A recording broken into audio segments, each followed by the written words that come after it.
یقین اور بھروسہ۔ ایک آدمی دو بہت اونچی عمارتوں کے درمیان تنی ہوئی رسی پر چل رہا تھا۔ وہ بہت آرام سے اپنے دونوں ہاتھوں میں ایک ڈنڈا پکڑے ہوئے سنبھل رہا تھا۔ اس کے کاندھے پر اس کا بیٹا تھا۔ زمین پر کھڑے تمام لوگ دم سادھے کھڑے یک ٹک اسے دیکھ رہے تھے۔ جب وہ آرام سے دوسری عمارت تک پہنچ گیا تو لوگوں نے تالیوں کی بھرمار کر دی اور اس کی خوب تعریف کی۔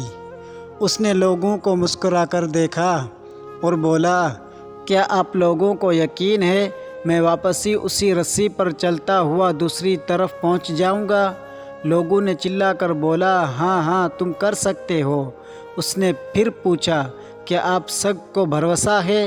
لوگوں نے کہا، ہاں تم پر شرط لگا سکتے ہیں۔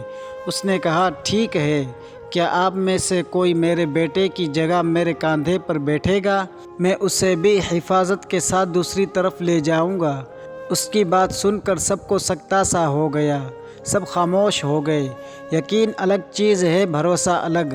بھروسہ کرنے کے لیے آپ کو مکمل فنا ہونا پڑتا ہے، اور آج ہم سب میں اسی بھروسے کی کمی ہے۔ ہم اللہ تعالیٰ پر یقین تو رکھتے ہیں لیکن بھروسہ نہیں کر پاتے۔